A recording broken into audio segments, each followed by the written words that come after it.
राधा रानी ने पूछे, भगवान श्री कृष्ण से प्रश्न, किन पापों के कारण मनुष्य को कुत्ते का जन्म मिलता है। दोस्तों, एक समय की बात है जब भगवान श्री कृष्ण की प्रिया राधा रानी अपनी सखियों के साथ अपने नगर बरसाना का भ्रमण कर रही थी। तभी वे एक घर के पास देखती है कि एक लाचार कुत्ता कुछ खाने की तलाश में खड़ा है। तभी उस घर से एक नौजवान आदमी लाठी लेकर निकलता है और उस कुत्ते को दौड़ा दौड़ा कर मारता है। यह सब देखकर राधा जी से रहा नहीं गया और उन्होंने अपनी सखियों से कहा, मेरी प्यारी सखियों, आप सब अपने अपने घर चली जाओ। अब मैं यहाँ से अपने प्रभु कान्हा के पास जाऊंगी और उनसे कुछ प्रश्न करूंगी। फिर राधा रानी भगवान श्री कृष्ण से मिलने के चली जाती है। इधर भगवान श्री कृष्ण अपने राजभवन में स्वर्ण से बने हुए सिंहासन पर विराजमान थे। तभी उनके पास राजभवन में उनकी प्रिया राधा रानी पहुंच जाती है और भगवान श्री कृष्ण से कहती है, हे कान्हा, जब मैं आज अपने नगर का भ्रमण कर रही थी तो मैंने नगर में देखा कि एक कुत्ता अपना कष्ट भरा जीवन जी रहा था और वह जिसके भी महल के द्वार पर जाता लोग उसे डंडे लेकर दौड़ा कर मार रहे थे और उसे अपने भोजन के लिए इधर उधर भटकना पड़ रहा था, किंतु उसे पेट भरने के लिए कहीं भी भोजन नहीं मिला।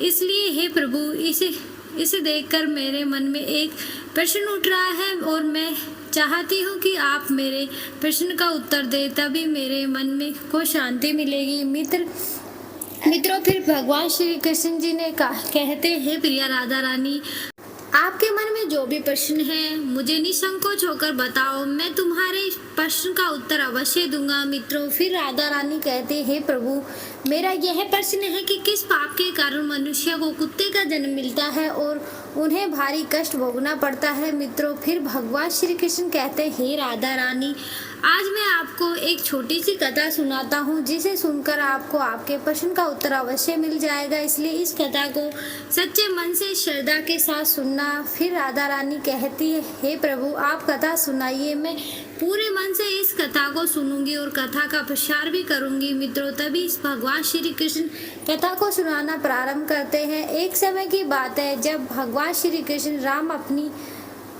सभा में बैठे हुए थे, तब उन्हें एक कुत्ते की रोने की आवाज़ सुनाई दी। फिर सभा में मौजूद द्वारपाल ने कुत्ते को वहां से भगा दिया और अगले दिन फिर से वही कुत्ता उसी स्थान पर आकर रोने लगा और द्वारपाल ने इस बार भी उस कुत्ते को वहां से मारकर भगा दिया। मित्रों, फिर सभा के तीसरे भी दिन वही कुत्ता उसी स्थान पर आकर फिर से रोने लगा। तो भगवान राम के मन में एक प्रश्न उठने लगा कि आखिर यह कुत्ता रोज रोज मेरे दरबार के बाहर ही क्यों रोता है। तभी भगवान राम के उस कुत्ते के रोने का कारण जानना चाहा और द्वारपाल से कहा कि उस कुत्ते को यहाँ बुलाकर लाओ। तो उस कुत्ते को बुलाने के लिए द्वारपाल उसके पास गया और बोला, प्रभु राम ने आपको अपने दरबार में बुलाया है। तो कुत्ता बोला, हे द्वारपाल, मुझे एक ऐसी योनि में जन्म मिला है जिसका मंदिर, राजभवन, रसोई घर और गौशाला जैसे पवित्र स्थानों पर जाना वर्जित है। तुम जाकर प्रभु श्री राम से कह दो कि वे स्वयं मुझसे मिलने के लिए यहाँ आ जाए। तब द्वारपाल कुत्ते की सारी बातें भगवान राम को जाकर बताया और ऐसा सुनकर भगवान श्री राम स्वयं कुत्ते के पास गए और उससे कहा, तुम रोज मेरे दरबार के बाहर आकर क्यों रोते हो, इसका क्या कारण है। तो कुत्ते ने भगवान श्री राम से कहा कि हे प्रभु, मैंने कोई अपराध नहीं किया है, फिर भी एक सन्यासी ने मुझे पत्थर से मारा है जिसके कारण मेरा पैर टूट गया है और अब मुझे बहुत पीड़ा हो रही है और इसी कारण मैं रोज आपके दरबार के मैं आकर रोता हूँ। तब भगवान श्री कृष्ण कहते, हे प्रिय राधा रानी, उस कुत्ते की पीड़ा को देखकर प्रभु श्री राम को बहुत दुख हुआ और भगवान श्री राम ने अपने द्वारपाल को अपने दरबार में बुलाया और कहा, हे द्वारपाल, जाकर वह सन्यासी जहाँ भी हो उसे ढूंढकर हमारे दरबार में अति शीघ्र लेकर आओ। तब भगवान श्री राम की आज्ञा पाते ही उनके 2 सैनिक वहां से सीधा सन्यासी को पकड़कर अपने हाथ में लेके भगवान श्री राम के दरबार में आ गए। दोस्तों, फिर प्रभु श्री राम ने कहा, क्या यह सत्य है कि तुमने इस कुत्ते को पत्थर मारा है जिससे इसका पैर टूट गया है। तब वह सन्यासी कहता है, हे प्रभु, मैं भिक्षा के लिए रास्ते से जा रहा था, तभी इस कुत्ते ने मेरी भिक्षा का अन्न छू लिया था। इसी वजह से मुझे क्रोध आ गया और मैंने इसे पत्थर उठाकर इसको जोर से मार दिया। इसके कारण इसका पैर टूट गया। दोस्तों, तब सन्यासी की यह बात सुनकर श्री राम ने कहा, क्या आपको पता है कि यह एक अज्ञानी पशु है। यह अपना पेट भरने के लिए ऐसे करते हैं और इनको इतनी अकल नहीं है कि ऐसा नहीं करना चाहिए। और यदि इस कुत्ते ने आपके अन्न को छू लिया था तो इसमें इसका कोई अपराध नहीं है और ऐसा करना तो इसकी स्वाभाविक प्रवृत्ति है। और इतनी सी बात के लिए आप इस कुत्ते को इतनी बड़ी सजा नहीं दे सकते हैं। और अपराध इनके नहीं, अपराध तो आपने किया है जो एक सन्यासी होकर इस कुत्ते को पैर तोड़ दिया है, इसलिए आप ही इसके अपराधी हैं। दोस्तों, फिर भगवान श्री राम उस कुत्ते से कहते हैं कि यह सन्यासी तुम्हारा अपराधी है और तुम जो चाहो वह सजा इसको दे सकते हो। फिर भगवान श्री राम की यह बात सुनकर उस कुत्ते ने कहा, हे भगवान, इस सन्यासी को किसी महल का राजा बना दिया जाए। तो श्री राम ने उसे कुत्ते की बात को स्वीकार कर लिया और उस सन्यासी को सुंदर वस्त्र पहनाकर इस घोड़े पर बिठा दिया और उसे एक महल में ले गए और वहाँ का राजा बना दिया, जिससे वह सन्यासी बहुत सारी संपत्ति और सुख समृद्धि को पाकर अति प्रसन्न हुआ। दोस्तों, फिर वह सन्यासी सोचने लगा, मैंने अपने जीवन में कभी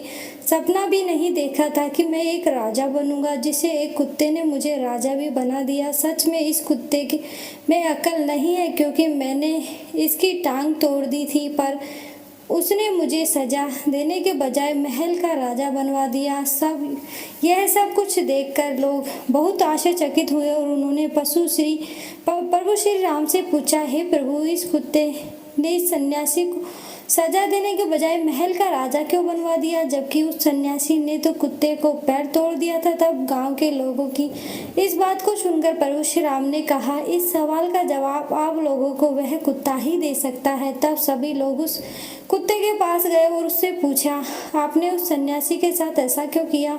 उसे दंड देने के बजाय आपने उसे एक राज्य का राजा बना दिया। तो कुत्ता मुस्कुराते हुए बोला, तुम जानना चाहते हो कि मैंने उस सन्यासी को सजा देने के बजाय उसे महल का राजा क्यों बनवा दिया? दोस्तों, तब वह कुत्ता उन सभी से कहता है कि सुनो, अन्याय करने वाला राजा और दूसरों की संपत्ति को हड़पने वाला तथा घर पर पहुंचते याचक को भगाने वाला और किसी गरीब की अत्याचार करने वाला दूसरे जन्म में कुत्ता ही बनता है। यह एक सत्य है, इसमें कोई संकोच नहीं करने वाली बात है।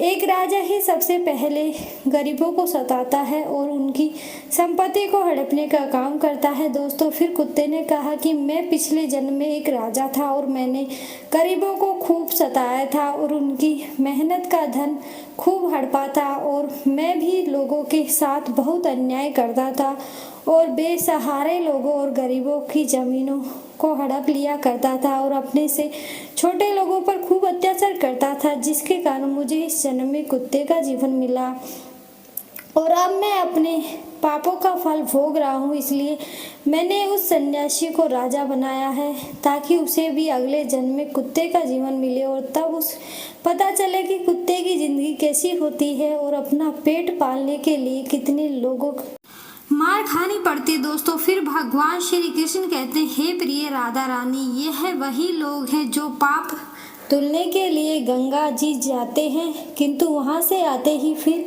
से पाप करना शुरू कर देते हैं। लेकिन गंगा जी में वही पाप धुलते हैं जो अनजाने में हो जाते हैं। जानबूझकर कर दिए गए पाप कभी नहीं धुलते। गंगा जी में स्नान करने से वही मनुष्य पवित्र होता है जिसका मन साफ हो और मन में कोई छल ना हो तथा गंदे विचार ना हो। गंगा जी में छल करने वाले और दूसरों के बहन बेटियों पर बुरी नजर रखने वाले लोगों का कुछ नहीं होता। प्रत्येक मनुष्य को अपने कर्मों का फल अवश्य मिलता है। मित्रों, इसलिए आप लोगों से हाथ जोड़कर अनुरोध है कि किसी बेजुबान जानवर को अगर हम लोग एक वक्त पेट भरने के लिए अन्न नहीं दे सकते तो उन्हें कष्ट पहुंचाने का भी हमें कोई हक नहीं है।